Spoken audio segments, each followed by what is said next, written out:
Hoje, que é um dia todo especial para nós, deonianos, Padre Deon, que é nosso pai espiritual, fundador da congregação a qual nós pertencemos, a congregação dos sacerdotes do coração de Jesus.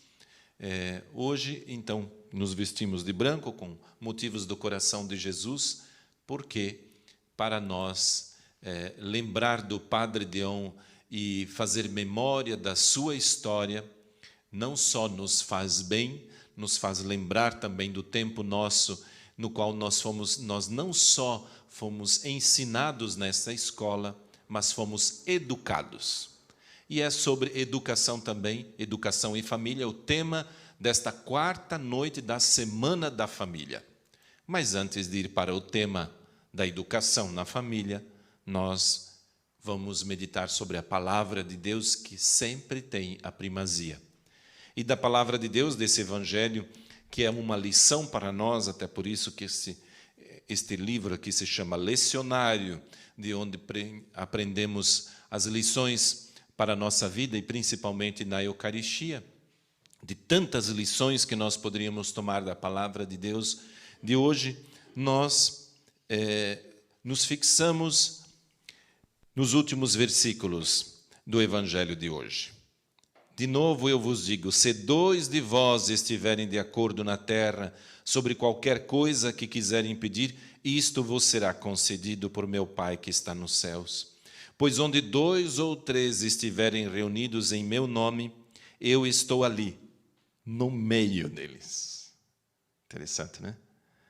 Nem aqui, nem ali, mas no meio. É nesse ir ao encontro, neste estar junto. E aí Deus se mostra presente. E é muito importante que a nossa oração também seja uma oração que fique de acordo, que peçamos a mesma coisa. Por isso que quando uma pessoa está enferma, uma pessoa está precisando de oração, por exemplo, na família, quando a família se coloca de acordo, aí as coisas aparecem. Muitas vezes não acontece aquilo que nós queremos, mas Deus vai consolando o nosso coração, vai dando as graças necessárias que cada um está necessitando. Um exemplo bem concreto é o que está acontecendo com um membro da família deoniana, o senhor Moacir Medeiros. Ele está internado no hospital e toda a família deoniana está numa corrente de oração. E nós estamos cada dia vendo os frutos também desta corrente. Então, se colocar de acordo com uma intenção. Outra coisa que o Senhor nos ensina na oração é que a nossa oração não, se colocar de acordo, é que a nossa oração não seja uma oração egoísta, pedir só para mim, eu, mas se colocar de acordo para rezar. E antes deste acordo para rezar, Jesus nos dá uma dica prática. Não só nos ensina, não é só um ensinamento, mas é uma educação. É para nos colocarmos no caminho, que é a forma de corrigir alguém. Se você começa corrigindo a pessoa em público, o que Jesus disse? Você perde a pessoa. Agora, existem fases, quase que uma hierarquia da correção. Primeiro você corrige em particular. Chama a pessoa e fala, ó, isso aí não foi legal. Depois, você corrige, se não deu certo, você corrige a pessoa com uma testemunha. E se ainda não deu certo, você corrige em público. E se também não deu certo em público, aí você deixa para lá. Melhor deixar para lá. Tem pessoas que é melhor deixar para lá, não é verdade? Elas são tão donas de si, do seu próprio nariz, que não conseguem ser corrigidas. E a correção, quando você corrige uma pessoa em particular e aquela pessoa acolhe, ou quando você também é corrigido em particular e você acolhe, o que Jesus disse? Você ganha o irmão. Isso é muito importante. Então, existem formas de corrigir. Pode ver, quando nós corrigimos alguém em público, depois nos arrependemos. Jesus nos dá uma forma bem correta de correção, de como nós... Não tem muita meditação, ele dá os passos, e esses são os passos. E depois, a forma de rezarmos, nos colocarmos de acordo com um motivo. que a nossa oração não seja uma oração egoísta.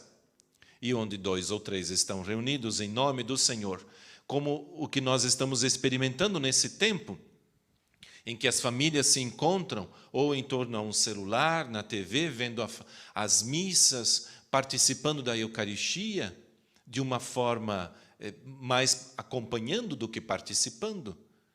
O Senhor está no meio, o Senhor se faz presente. É como o lema dessa Semana da Família: eu e minha casa serviremos ao Senhor.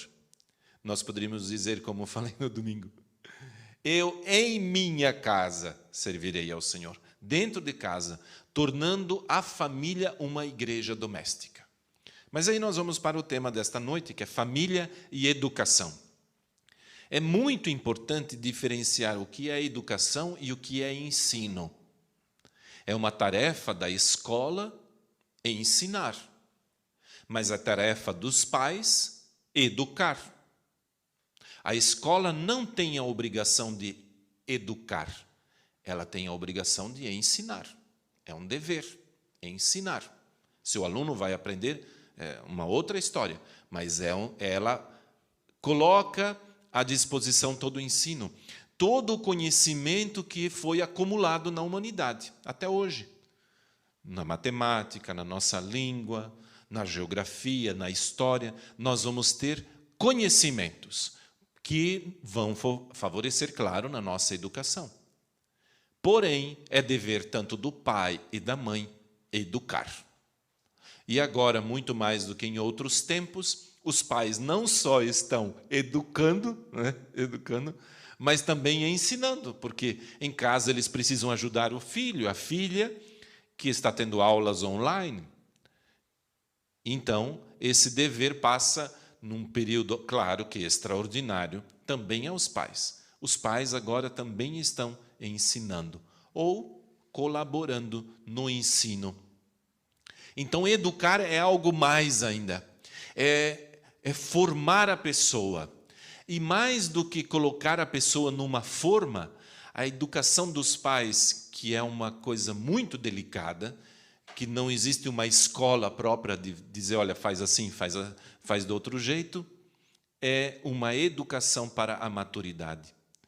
Educar os filhos a uma liberdade. E uma liberdade responsável. Ajudar a criança, o adolescente, o jovem a amadurecer a sua liberdade. E ser livre também significa eu ter material humano, espiritual também para tomar decisões, conteúdo para tomar decisões. Opa, isso eu tenho. Aí o jovem precisa tomar uma decisão. Opa, estou indeciso, mas meu pai já falou que quando ele era jovem, assim, eu já falei com meu avô, e o meu avô disse que então eu também vou conseguir. Então, tudo isso, esse cabedal, esta memória, claro que vai ajudar a tomar decisões.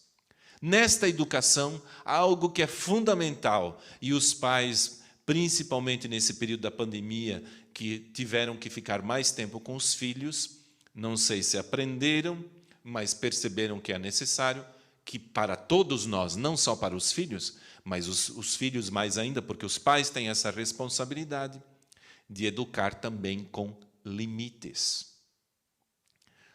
O copo tem um limite para colocar água.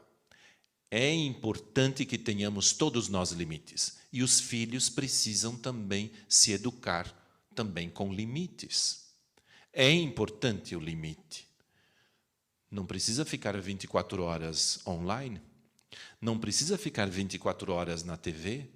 Não precisa ficar... Tudo que é demais não faz bem. Então, educar nos limites. Hoje é um dia que nós vamos ficar sem internet em casa. Ou hoje é um dia que nós vamos...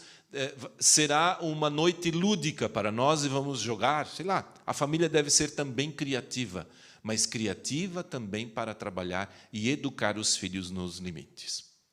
Outra coisa, aquilo que nós aprendemos com Jesus no Evangelho de hoje, corrigir com amor. Uma coisa é quando o pai e a mãe corrigem o filho e a filha com ódio, com rancor, com raiva.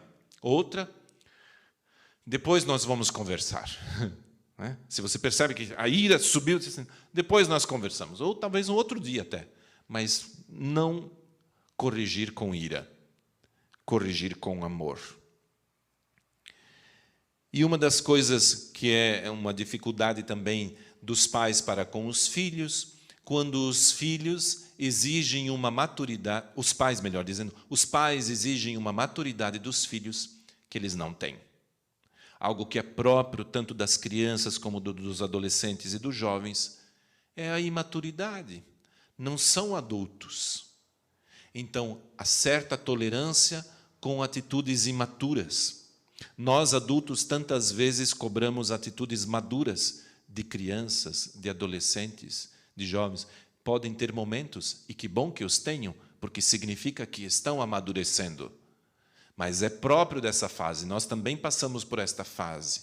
Então, não cobrar atitudes demasiadamente maduras de alguém que não chegou lá ainda na maturidade. Esta é uma dica muito importante. E, por fim, eu gostaria de lembrar de uma frase que já citei também no santuário de um grande educador alemão, Goethe, um poeta, que ele disse que 2 coisas os pais devem dar para os filhos: asas e raízes. Raízes por quê? Aquilo que nós falávamos, da memória. É importante que os filhos tenham memória, tenham raízes, raízes na sua fé, raízes na sua cultura, raízes também conhecendo a história da família. Raízes. Mas também é preciso que tenham asas. Asas para que os pais também soltem os filhos. É preciso que eles sonhem, que eles arrisquem também, mesmo quando, olha o passarinho quando ele tenta voar. Eu já vi muitos passarinhos tentarem voar. Nem sempre consegue dar um voo, amor. Eduque também o nosso coração para que tenhamos maturidade na fé e assim também construirmos um mundo melhor, que começa sempre na nossa casa. Louvado seja nosso Senhor Jesus Cristo, para sempre seja louvado.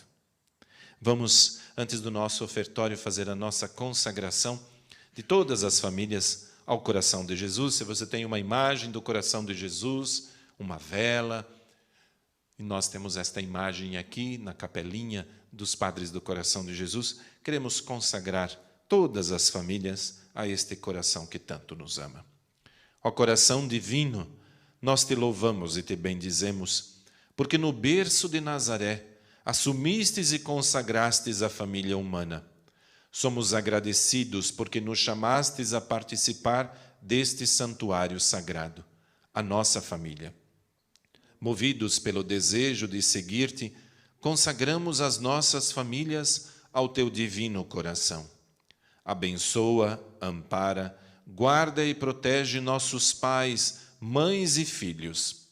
Ensina-nos a semear a fraternidade e promover a vida. Nos momentos de dificuldade, sê nosso abrigo seguro, colo do bom pastor e ombro amigo. Que sob o olhar da família de Nazaré, nossas famílias aprendam a ser santuário de vida, ternura e amor, lugar de partilha e perdão, escola de fé e comunhão de solidariedade. Amém.